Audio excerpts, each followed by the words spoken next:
Government medical college के लिए कितनी मेहनत करनी पड़ती है? Hi guys, my name is Keshav.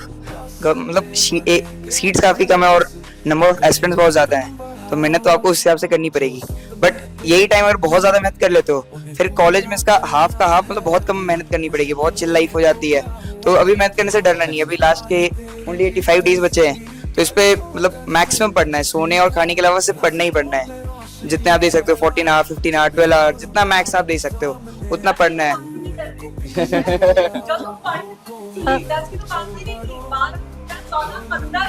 बिल्कुल। और रिजल्ट्स का नहीं सोचना है, एग्जाम डे तक अपना प्रिपरेशन करना है। रिजल्ट्स अच्छे आएंगे। अगर आप उतने मेहनत करोगे, आपके टीचर्स उतने मेहनत कर रहे हैं, तो रिजल्ट आएंगे। कैसे टाइम टेबल सेट करें? सुबह पढ़े, रात पढ़े, दिन पढ़े? अब ये मत कहना हर वक्त पढ़ो। टाइम टेबल पहली बात अपने मतलब क्लास के अकॉर्डिंग सेट करनी चाहिए। जैसे मेरी ऑफलाइन क्लास होती थी तो 2 बजे आफ्टरनून से होता था रात के 8:30 तक। तो पहले मैं ट्राई करता था, मेरा 6 आवर क्लास है तो मैं ऑफलाइन बिल्कुल अटेंड करता था, हर एक क्लास, एक भी क्लास मिस नहीं करता था। ये सबसे फर्स्ट है। सेकंड 6 आवर मेरा ऑफलाइन हो गया, तो मैं चाहता था 6 आवर के लिए 6 आवर मतलब घर पे सेल्फ स्टडी कंपलसरी है, तो 12 ऐसे, और बाकी थोड़े बहुत मतलब 12 मतलब एफिशिएंट 12, वो 12 होने ही चाहिए कैसे भी। हाँ, मतलब एफिशिएंट बैठे हैं तो वो पढ़ ही रहे हैं, ऐसा नहीं रील्स देख रहे हैं 5 मिनट के बाद बोलती है ना। तो वैसे एफिशिएंट 6 आवर्स मेरे। तो मैं सुबह में 4 घंटे पढ़ता था 9 to 1, मतलब लगातार। वैसे तो मैं 8 बजे बैठ जाता था, लेकिन बीच में ऐसे कुछ कर करके 1 घंटे ऐसे भी खत्म हो जाते थे। तो 8 to 1 मेरे सुबह के हो जाते थे। 1 आवर ब्रेक खाना पीना करके 2:30 से क्लास होती थी। क्लास 4 क्लासेस होती थी, 1 आवर फिजिक्स केमिस्ट्री ऐसे कंबाइन करके। तो उसके बाद फिर मैं मतलब घर आता था तो खाना वाना खा के 10 से 10:30 बजे बैठ जाता था पढ़ने। तो 10:30 से मैं 1:30 बजे तक पढ़ता था रात के। उसके बाद सो जाता था। 6 to 7 आवर्स स्लीप, 7 आवर्स मतलब एडिक्वेट है, मोर देन सबसे। ऐसा नहीं है कि 9-10 आवर्स सो रहे हैं या फिर 4-5 आवर्स सो रहे हैं। तो मतलब बस यही कि कंसिस्टेंसी सबसे ज्यादा मैटर करती है। मतलब 15-16 आवर एक हफ्ते पढ़ के कोई फायदा नहीं अगर हम 12 घंटे रोज पढ़ रहे हैं। तो वो मेन फैक्टर है। मतलब वो कर लिया कोई तो मतलब कंफर्म। आप में से फिजिक्स सब्जेक्ट किसका फेवरेट था? फेवरेट किसका? Oh my God, I star तो फिजिक्स थोड़ा सा स्टार। मोस्ट फेयरफुल सब्जेक्ट के ऊपर मैं एक क्वेश्चन पूछती हूँ। आई एम वेरी श्योर आपने अपने फिजिक्स स्कोर को इतना इंक्रीज करने के लिए बहुत सारी चीजें की होंगी।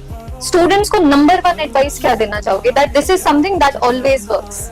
For physics, I would say basically practice is the key. As long as you're not practicing the required amount of questions, and practice that should also be time bound. अगर आप time bound practice करते हैं, तो that is physics for you. अच्छा, ऐसा नहीं हो सकता अगर मुझे एक चैप्टर ना आता हो, अगर मैं एक नीट एस्पिरेंट हूँ, तो मैं बार-बार थ्योरी रिवाइज करूँ, उससे मार्क्स नहीं आएंगे? थ्योरी भी काम की है, बट बेसिकली अगर आप 45 क्वेश्चंस आपके हैं, उसमें 30 के आसपास they are basically numericals, and जो बाकी के theoretical questions होते हैं they are also basically extrapolation of numericals on. तो अगर आप जो numerical stuff है, formula है, बार-बार रिवाइज करना है उनको, एंड फॉर्मूला के बेस पे जो भी क्वेश्चंस है उनको प्रैक्टिस करना है, and multiple variety of questions practice करनी है, तो उससे obviously you can S in physics. हाँ। अब प्रज्ञान जैसे एम्स दिल्ली में पढ़ रहा है ना, तो यार अभी लास्ट के 90 डेज में बहुत ज्यादा एंजाइटी होती है, स्ट्रेस होता है, तो उसको कैसे डील करा था आपने? तो उसका तो ये है कि सर बेसिकली आपको किसी से कनेक्टेड रहना चाहिए। तो जैसे मैं तो अपनी सारी जो भी मेरे डे में होता था मैं सब कुछ अपनी मॉम को बताता था मोस्टली, और डैड को भी। और मेरे बड़े भैया थे, वो ऑलरेडी उनका नीट हो गया था क्वालिफाई, तो एमबीबीएस कर रहे थे, तो उनके साथ भी सब कुछ शेयर करता था। तो बेसिकली आपके पास कोई होना चाहिए जिसको आप सब कुछ बताओ कि आपके दिन में क्या क्या हो रहा है, तो उससे आपका काफी टेंशन कम होती है। और अगर आपके कभी कम मार्क्स आ रहे हैं किसी एग्जाम में, तो आप मतलब इतना ज्यादा उदास मत हो, आप उस पर वर्क करो। आपकी जो गलतियां हुई हैं उनको आप देखो कि कहाँ गलती करी है आपने, और उनको आप इम्प्रूव करो। और जब आपके नंबर खुद बढ़ेंगे तो आपको खुद अच्छा लगेगा अंदर से, आपको फिर खुद मोटिवेशन आएगा इंटरनली। मैं इनसे ना पूछना चाहूंगी, कैसा लगता है यार जब सिलेक्शन हो जाता है? आप इतनी मेहनत करते हो, दिन रात पढ़ते हो, जब आपको पता लगता है कि मेरा सिलेक्शन हो गया है, मेरे ऐसे नंबर आ चुके हैं, व्हाट इज दैट फीलिंग? बताओ जरा इनको, क्योंकि इनको भी जीनी है वो फीलिंग।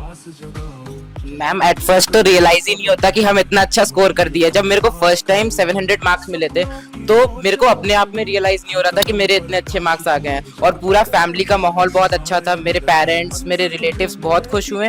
और जो ट्रांजिशन मिलता है उसके बाद वो बहुत ही ड्रास्टिक हो जाता है। फैमिली का कैसा रिस्पॉन्स रहता है कि जो जिस तरह के दिन नहीं हो पाता और फिर पूरा चेंज हो जाता है। वो ट्रांजिशन क्या होता है भाई? उनका पूरा एक बार में उनका जवाब ही चेंज हो जाता है पूरा। वो जो पहले वो बोलते थे कि तुम कुछ नहीं कर रहे हो, अचानक से बोलने लगते हैं इसने बहुत बड़ा अचीवमेंट कर लिया, और रिस्पेक्ट तो दुगनी हो जाती है एक ही बात। जानते थे कि ये करेगा। हाँ आपके साथ कैसा लगता है? आप लखनऊ से हाँ, so yes, how ma'am. how was it? क्या फर्स्ट डॉक्टरेट बनने वाले थे? Yes, ma'am. First doctor. Ma'am, both from both side, father and mother, अरे both that's side. great. So फिर how was the feeling? How your mother felt? How your father felt when you saw your marks? Ma'am, जब marks calculate किए थे तो एकदम सबके लिए बहुत ही अनएक्सपेक्टेबल था कि मतलब एक बार तो हो गया सिलेक्शन और फिर इतना अच्छा स्कोर मतलब कैलकुलेट किया तो आ रहा था। तो फिर वही है कि बाकियों की नजर में तो आपकी इज्जत बढ़ती है, बट ऐसा भी कि आपके खुद की नजर में आपकी बहुत इज्जत बढ़ जाती है। So nice. आप अपने पे भी प्राउड होते हो। Was हाँ, this your एकदम। first attempt? No ma'am, first attempt नहीं था, आई एम टॉपर। आपने कितने साल ड्रॉप किया? मैम मेरा 3 इयर्स ड्रॉप था, मैंने 11-12 में कोई कोचिंग नहीं की थी, उसके ठीक बाद है। मुझे ड्रॉप। तो मेरा यही गोल है कि मतलब मैंने जो अपनी गलती की है अपने ड्रॉप ईयर्स में, तो मेरे एक्सपीरियंस से बाकियों को ऐसे हेल्प मिले और वो ऐसी गलती ना करें ताकि उनको। तो ड्रॉप ईयर में कितना सुनने को मिला था? मैम फैमिली तो बहुत सपोर्टिव थी, बट ऐसे रिलेटिव्स को वो कुछ बोलते नहीं थे, बट ऐसा लगता था कि मतलब उन्हें लगता है कि नहीं हो तो आज पाएगा। तुमको कोई जवाब देना चाहोगे कि I am see me guys? हाँ मोस्टली तो अच्छे हैं। जो तुमने चाहा है दिल से, उसका रास्ता खुद बनाएंगे, हर मुश्किल में छिपा है।